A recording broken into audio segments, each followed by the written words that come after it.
Welcome to the experience. I am not Drew, I am Justin from Spinebuster Tees and SpinebusterTees.com. Solo writing today. Drew is under the weather tonight. He texted me saying he was under the weather and saying that he wasn't feeling well over the last couple of days and wanted me to fly solo tonight. So I was like, yeah, sure, I'll fly solo. I got your back. So I am here. So it's just me, Oos. Day one-ish, I guess. But anyway, we're here tonight, obviously, talking about the World Professional Wrestling, the week of professional wrestling, and there was a lot of newsworthy items to come out of this week. We're going to be going over Monday Night Raw, especially the John Cena promo, right? You know what I mean? We'll be going over that. We're also going to be going over key points on SmackDown, NXT, and even a little bit of AEW here tonight, too. We're going to go over some news topics as well. But first things first, let's talk about the biggest thing that came out of wrestling all this past week, and that was John Cena's first appearance back on WWE TV, and they were in Belgium, Brussels, Belgium, and these crowds are amazing. They're amazing to listen to. They're amazing to, they put the American crowds to shame.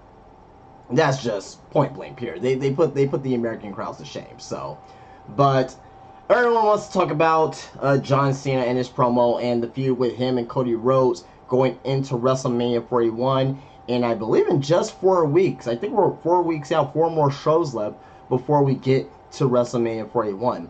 So John Cena. We were thinking, is John Cena, gonna get a new, a new package, a new image? And WWE decided, well, John Cena's been having the same theme song for 20 years. Why change it?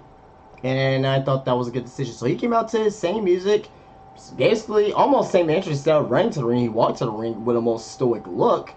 Yeah, obviously he's a heel now, so, you can't be playing to the crowd, obviously, but I thought the open and him coming out to the ring with the same music, the same attire, right? The same merchandise. I thought it was good. Thought it was good. He comes out to the ring, and first, before I get into the word by word what happened on the promo itself, overall the promo, I thought it was great. I thought it was a great promo with him and Cody coming out the very end. I thought that was fantastic. What they did. It was very, very good 25 minutes of TV. That's number one. Number two, him blaming the fans. Usually, in most cases, I will be like, hey, don't blame the fans, you know what I mean? The fans, this, that, and the other. That's a very low bar type of thing to do. But in this particular situation, I thought it was very good because John Cena always had that close relationship with the fans and the Make-A-Wishes and him staying babyface the entire time and never giving up and hustle, loyalty, respect. So I totally get it. 100% get it on why he will attack the fans. That's number one. Him talking about in the promo itself, that, I'm breaking up with the WWE universe and even the people that say, let's go Cena, the crowd just steals from him, you know what I mean? And all that there, right? I thought it was good. He says he's ending a toxic relationship with, and breaking up with every single person, whether if they like him or not, you know what I mean? And he just wants to, he then says he wants to face, or I'm sorry, I'm going ahead here. I'm talking about when Cody came out here.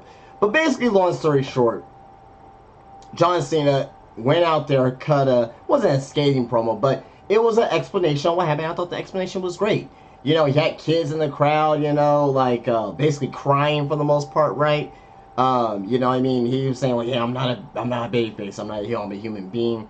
That was another good point as well. But, John, he went out there and, like I said, he did what he needed to do. He explained the reason behind of his turn, and that was great. Now, the number one thing here is that one thing I will say that I did not like about this promo is that number 17 and what it means to him and why he chose The Rock and why he sold his soul. That was the only thing that was missing from it. But We still got John Cena next week and the week after, so we have more time to get into it. So I'm not really like concerned about that though. There were some people who didn't really like this promo, and I ask you, and I tell you on, you have the right to have your own opinion, but I will clearly will like to have you rethink about the promo, have it watch it again, and maybe develop a second opinion, because I thought this promo was more positive than negative, right? Again, you know, he didn't really go in Cody either, right? Because he's the heel, right? There are some people who want him to bury Cody. No, this is not babyface John Cena. This is heel John Cena. Babyface John Cena will do that. You do that to the heel. You do that to another babyface. One up each other, right? As the heel, he needs to be on the lesser end on the mic, and he's probably not going to be that, because Cody on the mic, although he gets point across when he's very intense, I don't think Cody is a very super strong promo. What I mean by that is that he's very formulaic, not in a bad way, but he's very formulaic, kind of like John Cena at one point, kind of like Seth Rollins at one point, kind of like Roman Reigns at one point. So, so it's not too bad to be formulaic, but I think that in most cases, Cody's promos, although they're not bad, they just don't really reach that next level. You know what I mean? Like a heel John Cena, like a heel Roman Reigns, like a MJF. Even like back in the day, a Dusty Rhodes, a Stone Cold Steve Austin, The Rock, Ric Flair, even to some points of Hogan. You know what I mean? I know we don't really love Hulk Hogan around here, but back in the 80s, he was kind of damn good promo. You know what I mean? People were buying him on that. So, regardless of the fact though, Cena's promo was very, very, very well done. Talking about, he's gonna break up with the fans after 25 years. And people were complaining about the 25 years thing. I mean, that's when he started wrestling. I get it. He wasn't really big until 2003, 4. Once he turned babyface. I get it. Whatever, right? But I get where he's coming from with the 25 years. It's totally fine. It's his career. He knows how long he's been wrestling, so I'm cool with that, right? But after that, Cody Rhodes comes out to defend the crowd, right? Obviously, he defends the crowd, and he's the baby face, obviously, right? And he went on and says that he wants to face the real John Cena at WrestleMania, not this whatever this is in front of him, this whiny bitch. And he says, and if that guy shows up, he's going to retire him early. And that was the end. And Cody didn't really need to say much here, because he's been talking for the last 2 weeks, right? On both Raw and SmackDown. What else is he gonna say more than what he's already been talking about already? He's not gonna say anything more than what he's already been saying and what's already been done. So, Cody coming out there cutting straight to the point, I thought that was fine as well. I have nothing against what Cody Rhodes said. I thought this segment was a damn good first start between Cody and John Cena. If you guys are listening live here, well, not live, but if you're listening to the podcast here or wherever you're at, leave a comment down below. Let me know what you think about the John Cena situation with Cody, the promo, and where do you think this is going? Where do you think this is going into WrestleMania? There's a lot of people speculating that there may be a third man. You can throw a lot of names out there that could be that third man. People are saying maybe like a CM Punk, possibly. I don't know if I want to turn CM Punk heel, but just to name some names out there. Maybe not CM Punk, maybe Seth Rollins, maybe Paul Heyman sides with Seth Rollins instead of Roman or Punk. No one's thought about that. Possibly Seth Rollins. Possibly if he comes in, and this is not going to happen because no one will ever boo this man no matter what. Stone Cold Steve Austin. He's been in the news lately, saying, not him in particular, but a possibility of Stone Cold Steve Austin showing up at WrestleMania. But whoever it is, if there is a third man, and I'm saying if, like there is going to be a third man, right? But if there is a third man, who do you think it will be? Let me know down in the comment section here on whatever you're watching this on, right? Or listening to this on. Leave a comment down below. So, as far as Raw tonight, or last night, or 2 nights ago, Overall, outside of the John Cena segment with the Cody Rhodes, Raw was a mess show. I will say that. Crowd was fantastic, but the show overall was kind of meh. A little bit confusing on what's going on going into WrestleMania on certain things, and we'll talk about that here right now. But you had a no-holds bar match with Penta versus Ludwig Kaiser. Very good match. Very good match between the two. Of course, Penta wins, right? And when he won, he got on the mic and said he's going to be going after the Intercontinental Championship. After that, you had Finn Balor, was backstage with the Judgment Day. And Dom mentions that he's been talking to some people, and he knows the perfect person to add to the Judgment Day. And he suggested Penta. And Balor, who basically got pissed off at him, and says, is that that was it? Penta, that's the guy, right?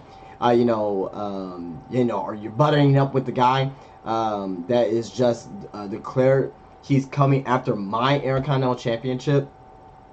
So he calls Dom a snake and walks off. Dom says he wasn't aware Penta would do that, and Carlito asks him, "You don't watch the show, do you?" So I'm thinking that, and this is just my fair opinion, I'm thinking that Dom is just trying to fuck with Finn right now, and I think we're gonna get a whole nother member of the Judgment Day. As of right now, I'm really only person I really think that makes sense to me is Aleister Black. A vignette for Aleister Black was shown on SmackDown on Friday, this past Friday. We don't know if it's Aleister Black, but we're assuming it could be somebody else. A number 4 popped up 4 years ago. Aleister Black was last in WWE, so my assumption is Aleister Black. It could be somebody else. We may find more details out about that particular vignette from this past week's SmackDown, maybe for this week. So, but I think Dom is really trying to get inside of Finn's head, and maybe the reveal will happen at WrestleMania. Who knows? Dakota Kai had a match against Ivy Now. She defeats Ivy Now by pinfall. Nothing really to say much there, but glad the two women did get on the show. Rhea Ripley came out and interrupted a contract sign between Io Sky and Bianca Belair after they had both signed and just had a moment of I'm going to win, no, I'm going to win. Things quickly got heated, and after Bianca pushed Io's face away again, Ripley managed to powerbomb Sky onto Belair, then add her name onto the contract and left it, which Michael Cole and Corey Graves point out that it isn't official. This is a rehash of WrestleMania 20.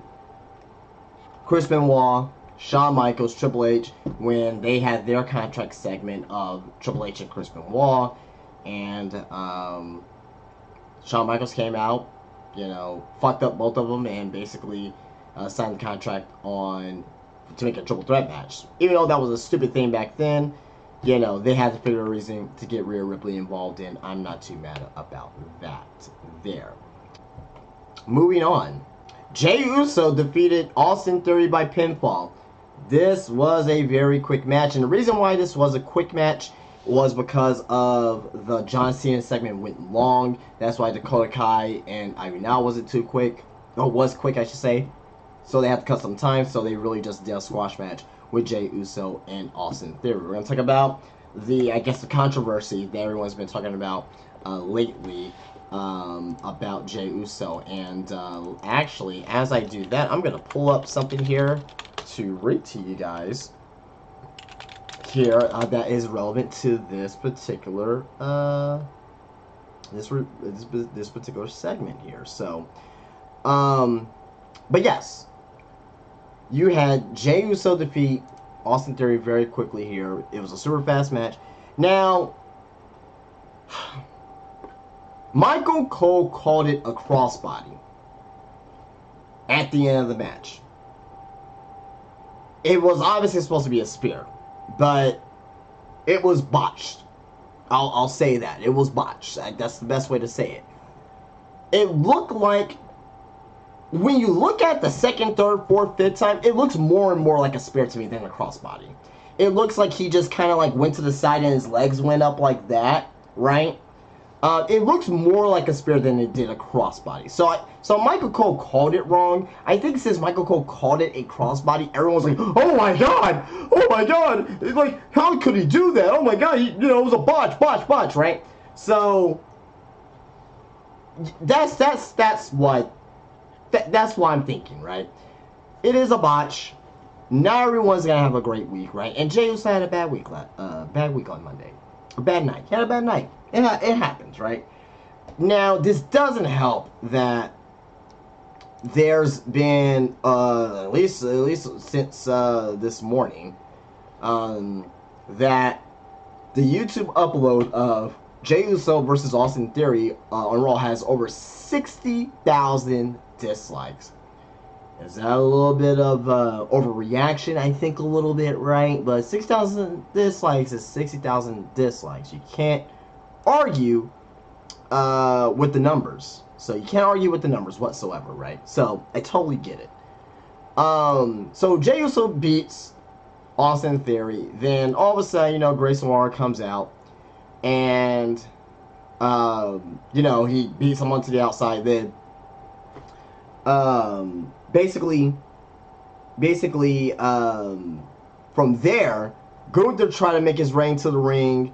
But Jay snatched the Worldwide Championship, hits him with it, and no, I'm sorry. That was after the dive. So Jey Uso tried to do a dive to the outside, right? His Tope Con Hero flip over the ropes, right? Typically, he hits it very well, right? He never has issues with it, but in comparison to what he did with the spear, the botched spear, plus the dive over the outside, people were comparing it to Top Dollar. There is slight comparisons, and people were saying it is worse than Top Dollar. No, it's not. With this dive over the ropes, he at least hits them still. Even though it wasn't flesh on, he hits them with his feet and they fell down, right? Top Dollar ain't hit nobody, and everyone had to sell it, right? So Jay had a bad week. But let's take this away. Let's just say that you had the squash match, right? Proper spear. Let's say they did the spot onto the outside. Proper dive. Let's put this in hypothetical. Listen to what I'm saying here, okay? Because people are just focusing on those two things, right? If you have him do those moves flawlessly, WWE is still not giving Jay and Gunther anything in this story. Triple H and team is not giving Jay and Gunther with this story. They're basically basing this story off Jay winning the Royal Rumble, and that's going to be a good moment at WrestleMania if he defeats Gunther. As of right now, I want to see Jay win. I want to see him do it. At this particular point in time, they are hurting Jay versus helping Jay because of not telling a cohesive story. It's got a month left. Can they wrap this up? They can. They can definitely wrap this up. Possibly for this week here. Because doesn't he have that tag match? Does he have that tag match where he has a mystery partner? Right? Or wasn't that supposed to be this week? Let me look that up real quick. Let me look that up real quick. But as of right now, tell me what you guys think about this particular situation with Jey Uso and the build for Jey Uso and Gunther down below. Because, man, I'll tell you what, I'm thinking that it's supposed to be a tag team match with Jey Uso versus, he's supposed to have a partner. Is it next week? It's next week. Okay. So that's my apologies. In Scotland. Next week he's going to get a tag team partner against Theory and Waller. Most likely, to me, I think it'll be Jimmy Uso. I think that because isn't Jimmy supposed to be going to Raw to talk some sense into his brother? I think that'll be a great way of doing it. the way that they can amp up this storyline here is just have Gunther start being on his family members, right? Or like intimidating his family members. I mean, really the only one that we really care about right now is Jimmy, right? Jimmy, maybe he can intimidate.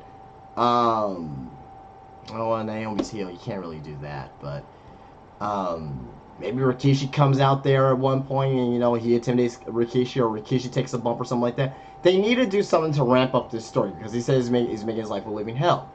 Choking him out every week. In theory, if you were to get choked out by Gunther, let's say you get choked out by Gunther every single week, would that make your life a living hell? Yes, it would. It would. It would. But in the grand scheme of things, for the world of professional wrestling, doing that every single week is not making his life a living hell. They need to kind of up the ante with this, with Jey Uso. And I think they can definitely do it with this with the next 4 weeks. But those are my thoughts about Jey Uso and Gunther, that particular storyline. They need to start ramping it up. And it's not just this story. I will say this. Outside of the Triple Threat Women's match that we're going to get with Rhea, Io, and Bianca, and Cody and Cena, nothing's been built up properly. There's been no focus. So if we're going to shit on Jey, right? 60,000 dislikes, right? 60,000 dislikes. Why isn't everything else getting that same amount of hate? Be consistent. I think Jey versus Gunther on record is probably the most, probably one of the most underwhelming things on the show.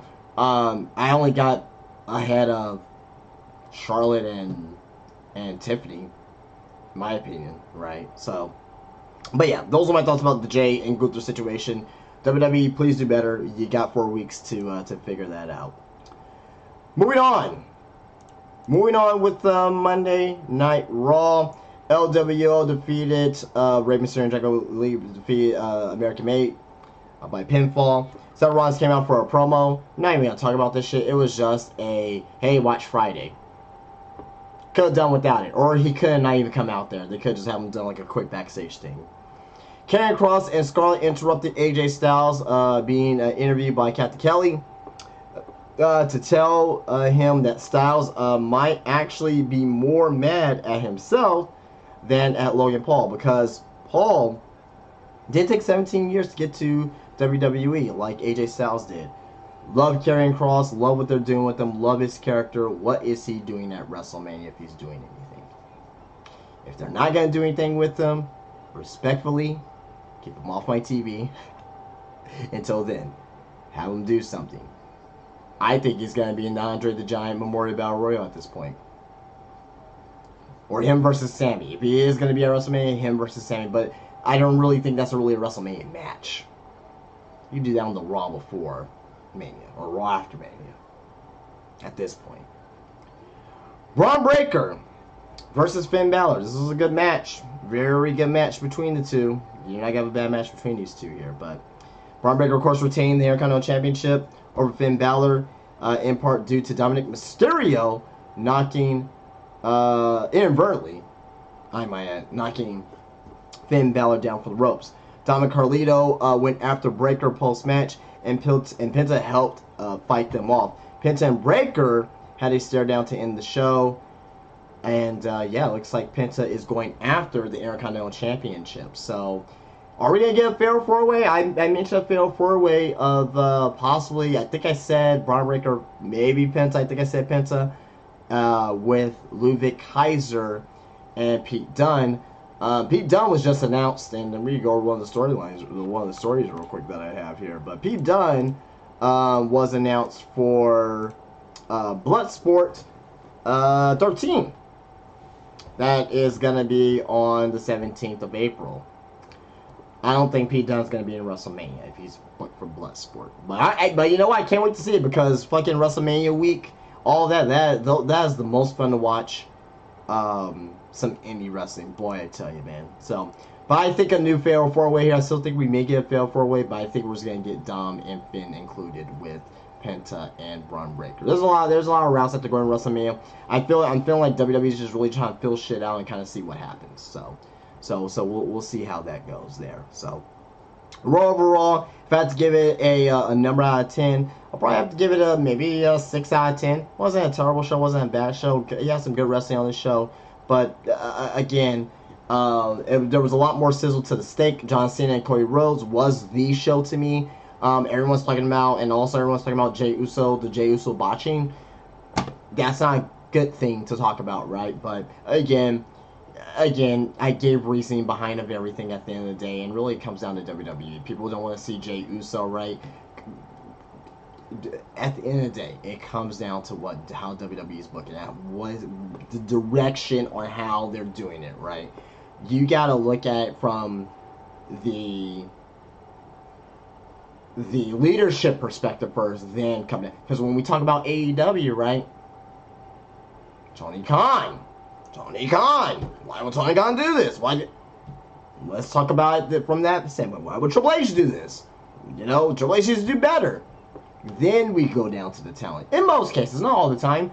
There's some about AEW tonight that I'm thinking was really talent related, and we'll talk about that here in a little bit. If you guys are listening here, go ahead and give a follow on however you're listening to this here, wherever it's on Spotify, YouTube, wherever you're listening to. Give it a follow here. We do great work here on Wednesday nights, 9 o'clock Central, 10 Eastern. And leave me a thought down below on the biggest wrestling story for you this week, or what you're looking for this up and coming week in the world of professional wrestling. Moving on. SmackDown. I'll just breeze over SmackDown real quick. And there's really only 3 things to talk about. 2 are vignettes, which we already talked about one already, which in Malachi Black. The other vignette was Rey Fenix. Now, we don't know for sure about Malachi Black. That was his promo. They didn't say it was Rey Fenix, but you can see Rey Fenix in the promo. Very good. And it looks like, now, that being on SmackDown, are they going to be on the SmackDown roster? Not for sure yet. I don't think we saw these promos on Raw, so I'm assuming that they're going to be on SmackDown. So, if Rey Fenix is going to be on SmackDown, I'm totally cool with that. I would like to see the Lucha Brothers get, be together as a team, but maybe we get a draft after WrestleMania at some point, and that's possibly what they're going to end up doing. They're possibly going to put Penta on SmackDown and have them reform the Lucha Brothers over there. That's a possibility as well. So we'll see how that goes. But it looks like Rey Fenix is coming soon to the WWE, very, very soon. And I would like to bet that he will be in a WrestleMania match in some fashion, right? I don't care. I don't give a fuck. It's a showcase match. Like, just get him in there. Get him in there in the ring on WrestleMania. The other thing as well, outside the Malachi Black and the Rey Fenix vignettes, possibly, right, is the Street Profits win the Tag Team Championships. Their first held titles since 2021. They haven't held titles since 2021. So happy for the Street Profits. They defeat DIY, and I don't know where they're going to go from here with the tag team division. I don't know if they're going to do a fatal 4-way. I don't know if they're going to do Pretty Deadly versus Street Profits at WrestleMania. But we'll see. We'll see. I think a fatal 4-way would be good. I think a fatal 4-way would be good. Just have them go out there, give them 10-15 minutes, and just let them go at it. And I think they'll put on a damn good show and just have the Street Profits retain. But yeah, Street Profits defeats DIY to become the new WWE Tag Team Champions. Moving on. We talked about Raw. We talked about SmackDown, and we're now moving on to NXT. NXT this past Tuesday, live on the CW network. Overall, the show I thought was decent. Wasn't great, but if you have a show like NXT that happened last week, which you pretty much had a PLE on a Tuesday night, and to me that was one of the best NXT shows that they've ever done. You're gonna go down a little bit. Not to say that this show was bad. This show was not bad whatsoever. It was still some good stuff on here. But you need to have a recovery show after a show like last week. And we did start off with Chelsea Green versus Soruka for the Women's United States Championship. Chelsea Green ended up obviously picking up the win here. But what I do want to say here of the match was that the fans broke out into a Pledge of Allegiance chants for Chelsea for president. So, hey, I like that. Booker T is always great, on commentary. Obviously, he's one of the best. Either you love him or you hate him. I'm in the ballpark that loves Booker T in his commentary. So he was good here.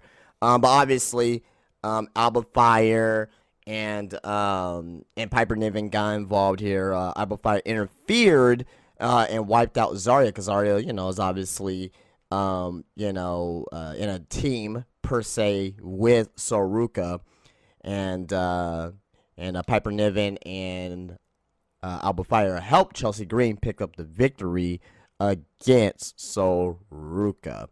There was a backstage moment between Trick Williams. Trick Williams turning heel, which I'm totally in agreement with. He had a backstage segment with Javon Evans. Said that, hey, you're never become champion. And this will be a great exit feud for Trick Williams going into WrestleMania weekend, right, at Stand Deliver. Him and Javon Evans passing the torch to Javon Evans in some fashion, right, for Javon Evans to be the next guy in the men's division. You got Ricky Starks, you got Javon Evans, you got Obafemi down there as well, who's clearly the champion too. You got guys down there right now who can carry NXT without Trick Williams. Trick Williams is ready for the main roster, and hey, I can't see Trick Williams in NXT past WrestleMania weekend. So I think they're gonna start the seats for the turn very, very soon. We'll see. I may be wrong about that, but we'll see about that there. Stephanie Vacur.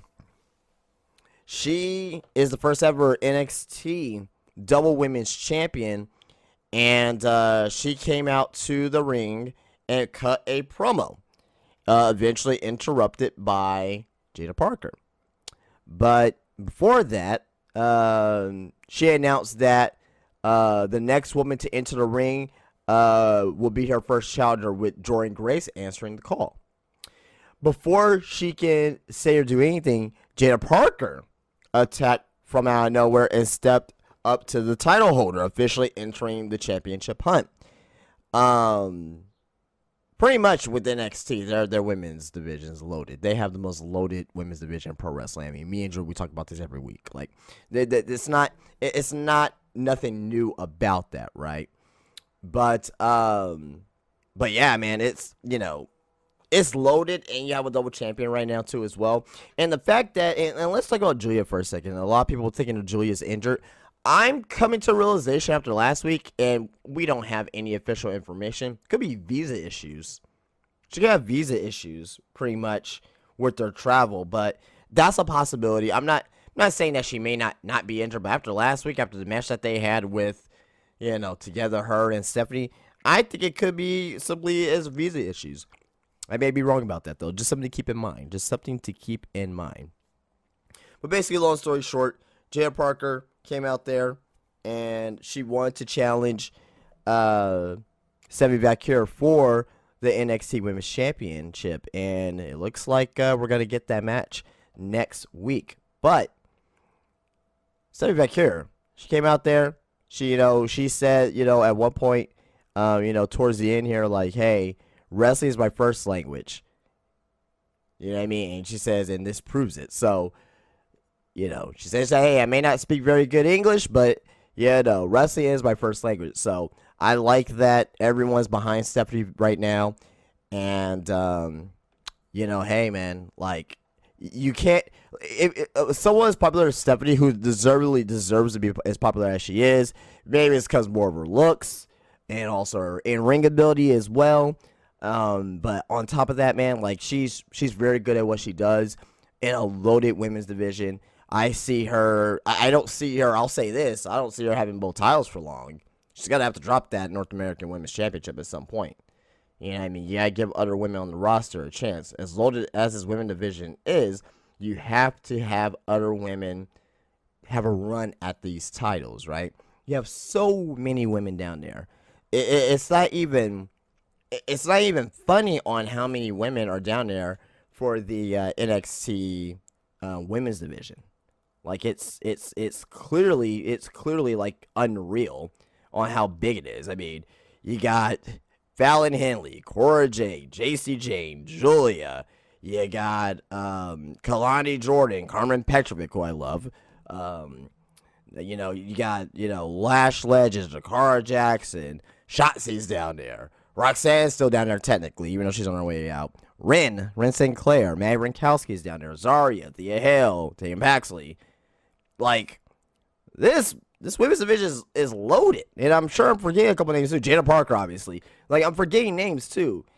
And man, it's just crazy on how big that division is down there. But yeah, good for Stephanie Becker, and she's ahead of the women's division.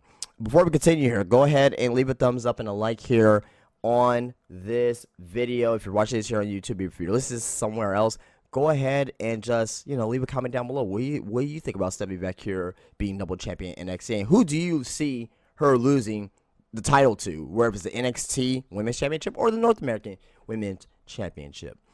Also, before we continue on with NXT in the ratings did 676,000 viewers. So they had in the 18 to 49, they had a 0.15 demo. So I would like to see NXT higher than that. I think they have a great show to where I think they deserve to at least have 750,000 weekly.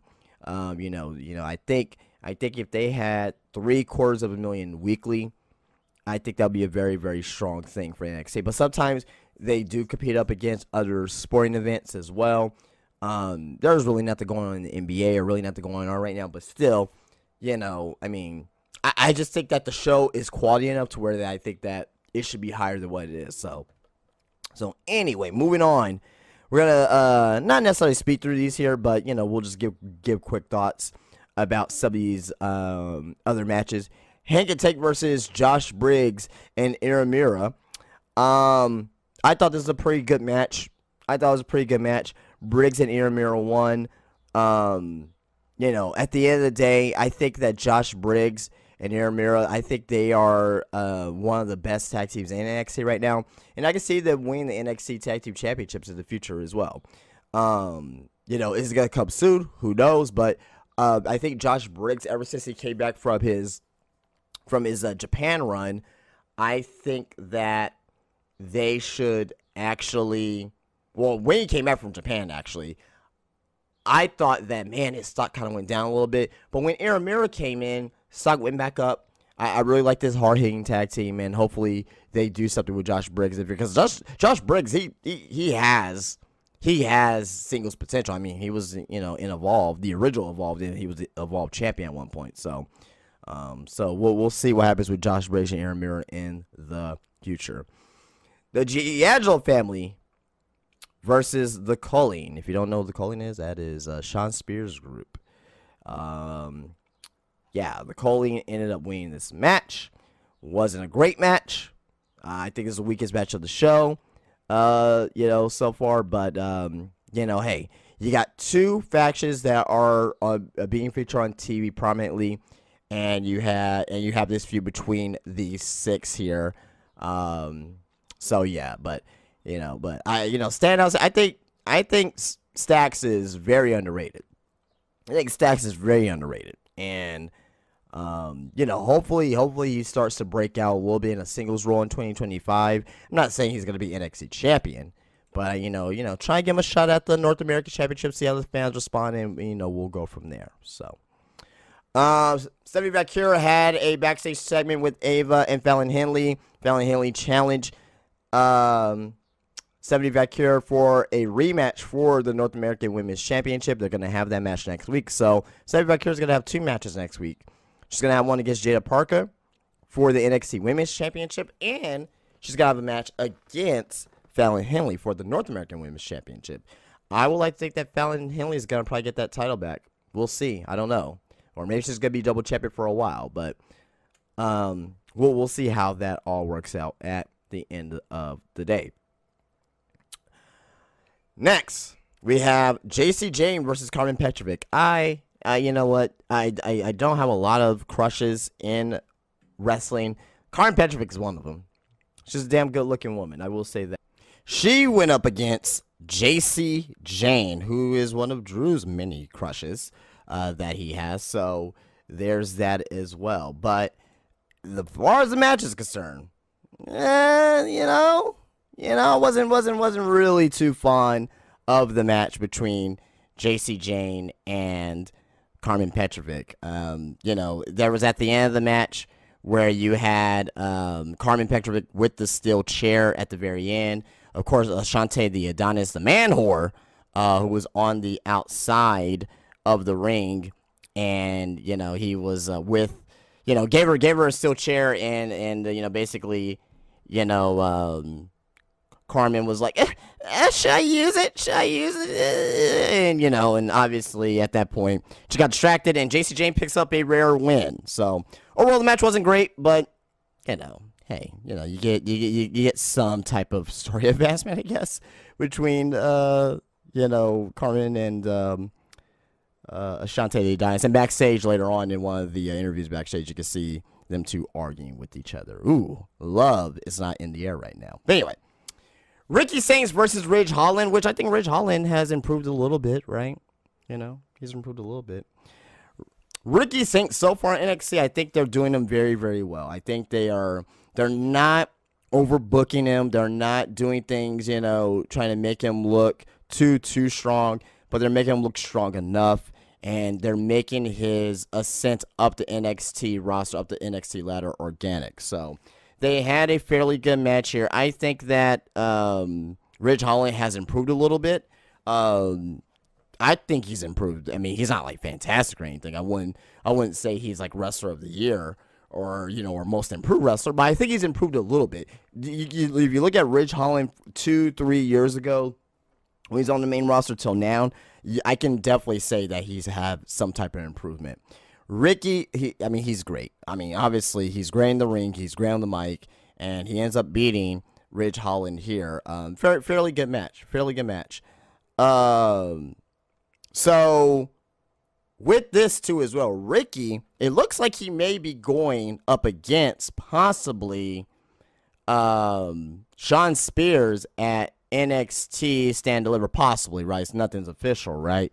But that'll be a great match. That'll be a great first pay-per-view match for Ricky, and that'll be a great way to win his very first title in NXT as well. That's number one.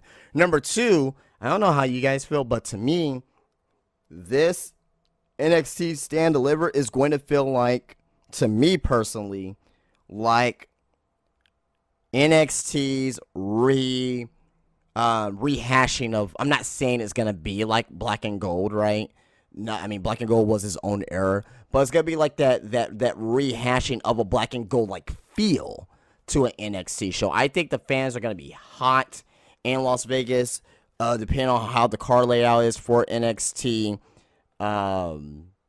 Stand Deliver, and plus you're going to have your TNA influence as well. I may figure that the Hardy Boys may be on there as well. You're going to have Fraxium on there. You're going to have Ricky Saints. You're going to have Javon Evans. You're going to have Trick Williams and Obafemi. You're going to have Stephanie Vacure.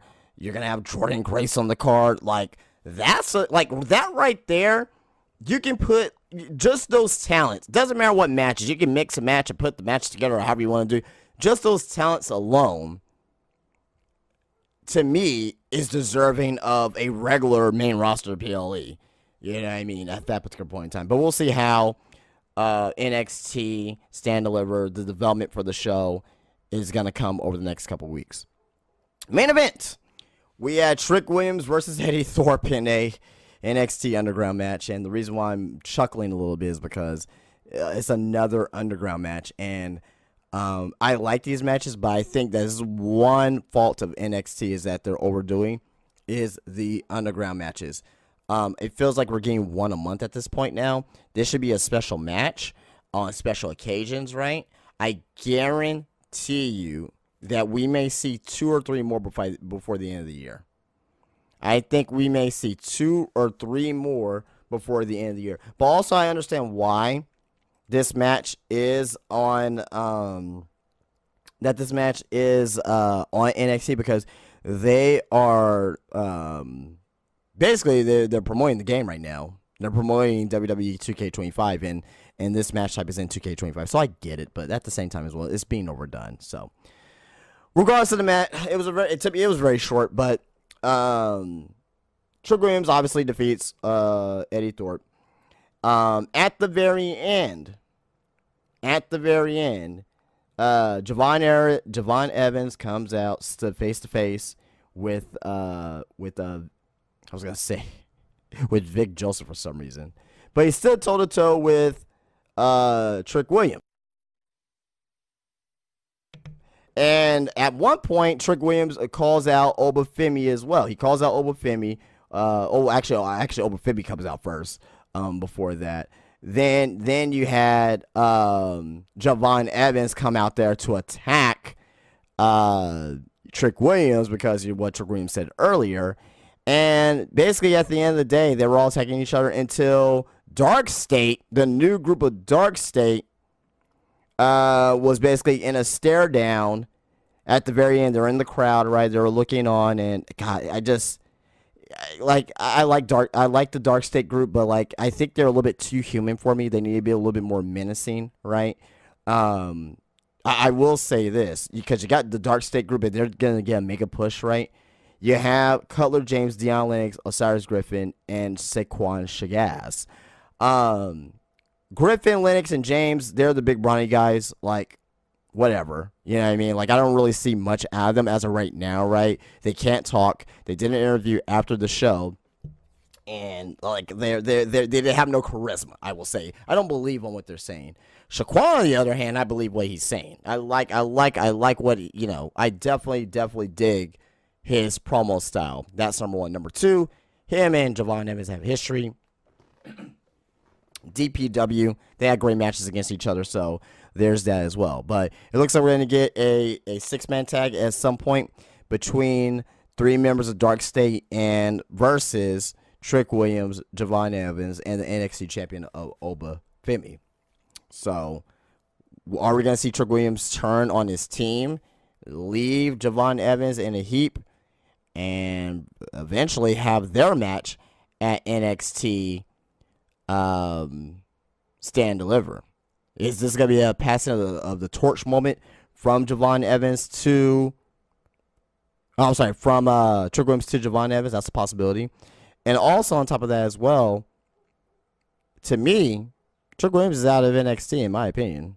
I don't see him there past WrestleMania. So we'll see how that goes. Overall, if I had to give NXT a rating out of 10, 7.5 out of 10. Wasn't a terrible show, but at the same time as well, how can you compete with what happened on last week's NXT? That was one of the best NXT shows of all time. Of course, your show's not going to be as good as the previous week, so I still thought it was a fairly decent show, NXT. Moving on, we're going to talk about AEW real quick, and really, I'm just going to talk about one spot. Before that, leave me your thoughts down below about NXT. Leave me your thoughts down below about NXT. Leave a thumbs up on this video if you watch this on YouTube. Leave a comment down below, or like this podcast. Give it a 5-star rating on whatever you're listening to, whether it's iTunes, Spotify, wherever you're listening to this on.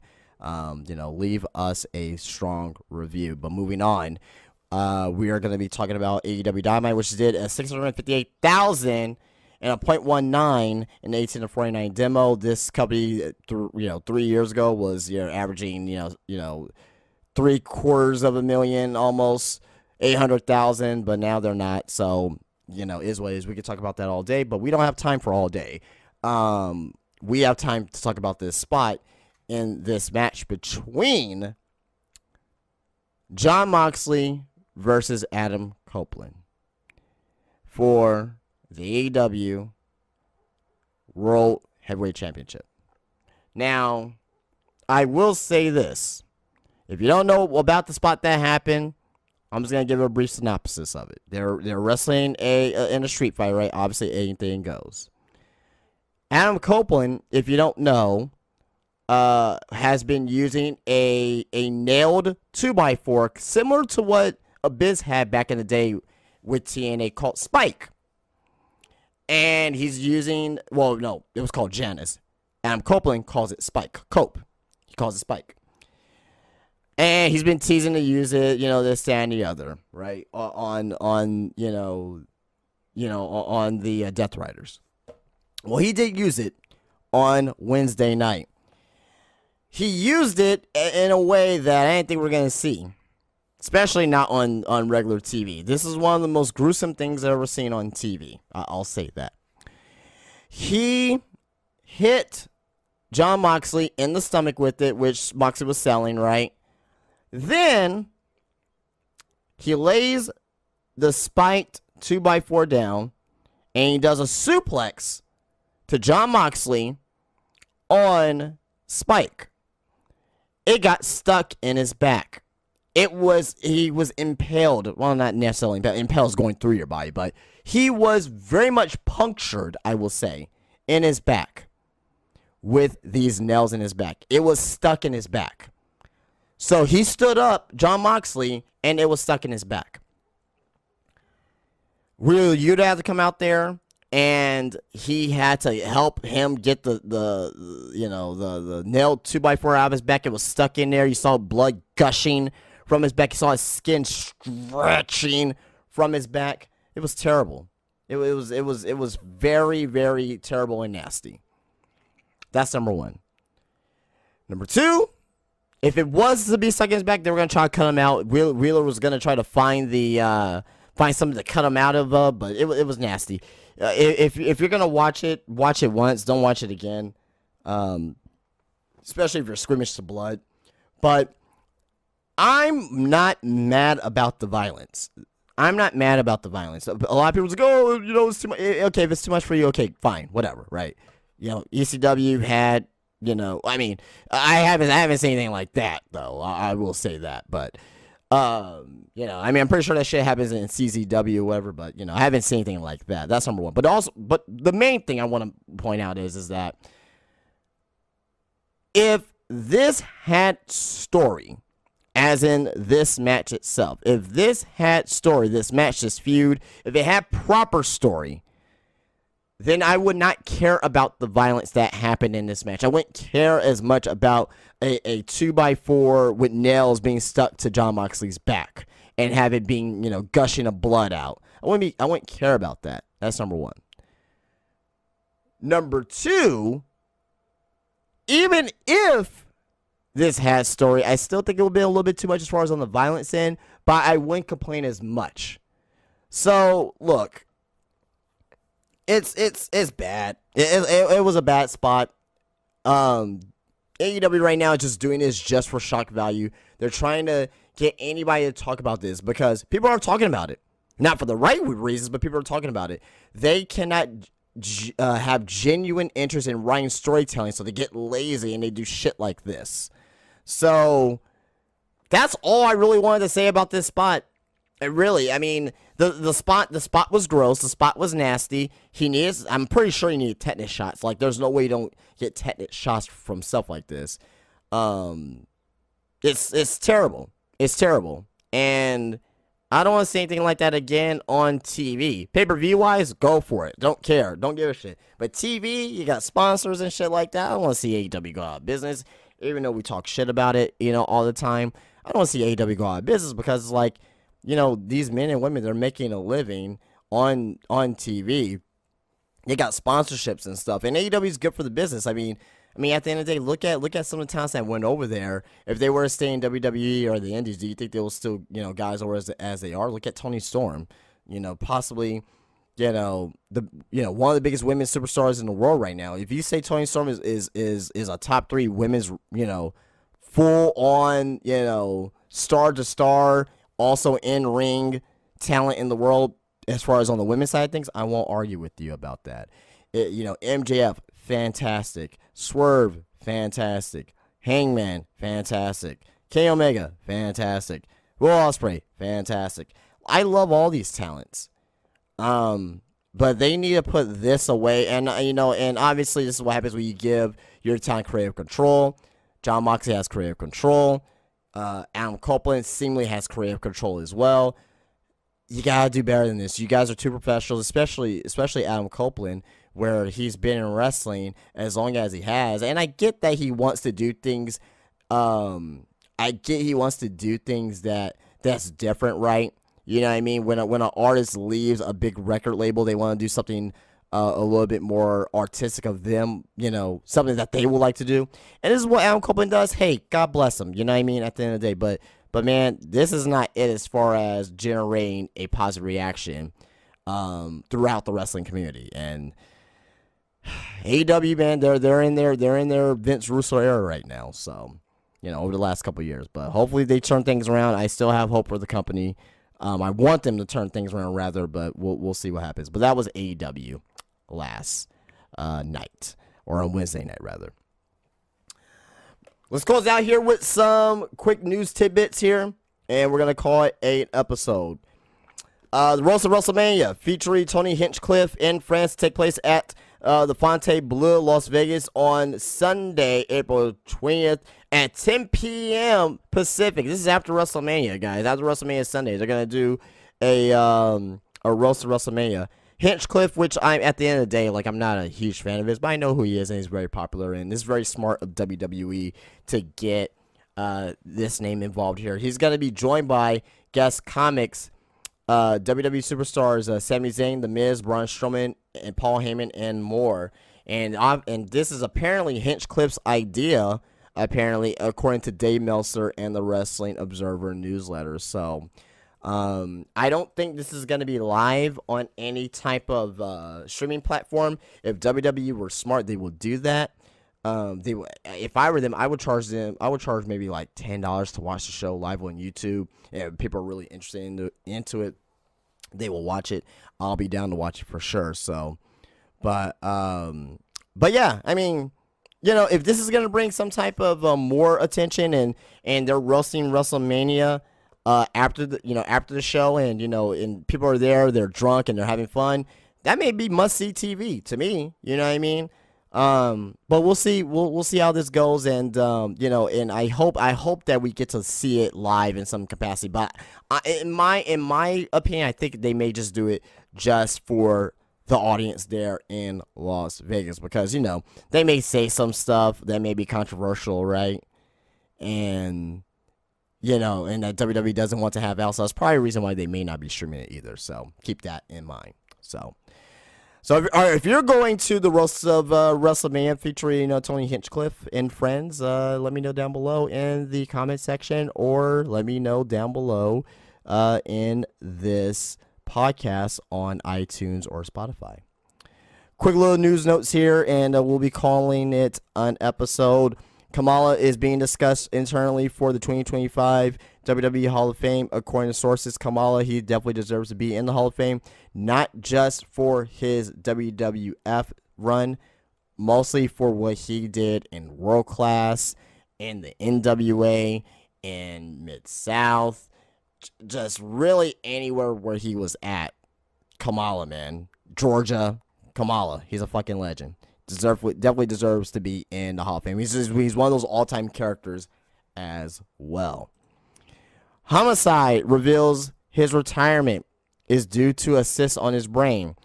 Homicide, former LAX member, former Ring of Honor world champion, one of the faces of early Ring of Honor, is having to retire, and that's sad. I know there's a lot of people who's very influenced by Homicide in pro wrestling. Jacob Fatu, he put something out earlier today, talking about Homicide and what he means to him, that he loves him and all that. So, yeah, Homicide, man, like he's, what he used to do, the verb breaker called the Gringo Killer, man, like, him and Hernandez, man, they were a damn good tag team down in the OG TNA.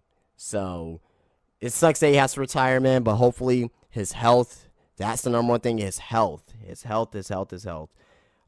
Praying to him that this is not serious, but if you have a cyst on your brain, you do have to kind of step away from the ring. So, Godspeed, Homicide. I'm not saying that like if he's passing away or anything like that, but I just hope that he's okay at the end of the day. So, moving on.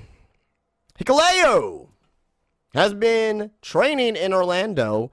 The decision has simply been made not to use him in NXT at this time. That's coming from the Wrestling Observer newsletter and Dave Meltzer. So, obviously, Hikuleo's been signed for a while to WWE. I don't know if they're doing more with him as far as in-ring stuff or him bulking up a little bit, because he's tall, but he's kind of like a Lance Archer, I guess you can kind of say, where he's tall. He has some mass, but he's not like super massive. But he's a little bit more, I will say, a little bit more skinnier than Lance Archer. But Hikuleo, he's a damn good pro wrestler, though. You know, when he was down there in New Japan originally, when he first joined the Bullet Club, he was very green. And he's still green as well, but he's improved tremendously. And if they're going to put on NXT, that's another top name that they can have down there. I don't think he needs to be on the main roster whatsoever at this time. Maybe later on, maybe in 2026. But if they debut him in 2025 here, sometime after WrestleMania, have him down there for a good 8 to 10 months, then debut him, you know, sometime in early 2026 after Royal Rumble, I think that'd be a good spot for Hikuleo. But yeah, we'll see what happens with Mr. Hikuleo. Moving on, also coming from the Wrestling Observer newsletter, the original plan for Goldberg's last match was to be against Gunther, likely after Gunther drops the title. This is no secret. Gunther's gonna drop the title to Jey Uso, and we talked about it earlier, where if we like it or not. But we're not gonna get back into that. But we knew that Goldberg in his last match was supposed to be against Gunther in some fashion. They already teased it a while ago as well. But what I will say is that Goldberg now has a chance to beat Gunther. I would not have him beat Gunther whatsoever, but I'm just saying the chances of Goldberg to beat Gunther has increased, because if Gunther was champion, there would have been 0 chance. Now there's maybe a 15% chance that they may put Goldberg over Gunther. I wouldn't do that. It's a time-honored tradition, as Vince McMahon likes to say in that Screw Brett interview, that you have to go back. You have to go out on your back in this business. You have to get back to this business. Goldberg has to get back to this business. And putting over Gunther would be that. So, it's not going to be a great match. It's just going to be Gunther and Goldberg being on each other. Really, Gunther being on Goldberg. So, but Goldberg's almost cleared as well, apparently. So we'll see. We'll see what happens. We'll see what happens. And last but not least, leave your comment down below if you have done this yet.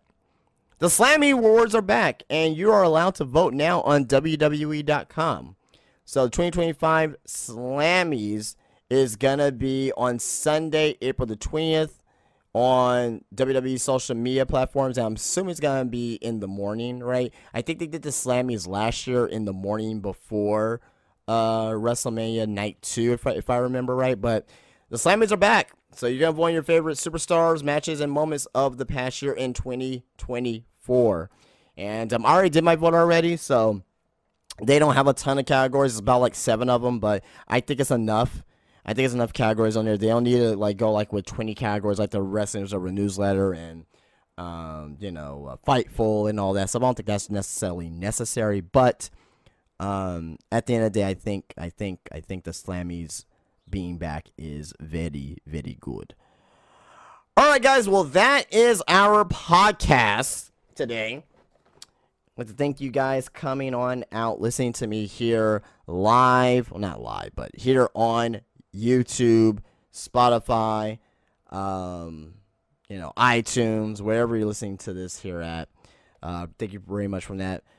Be sure to follow this podcast and Drew on, well, first follow Drew, of course. Follow Drew on Twitter, X, which is at DY Experience. Follow him on there and communicate with him, talk to him about pro wrestling.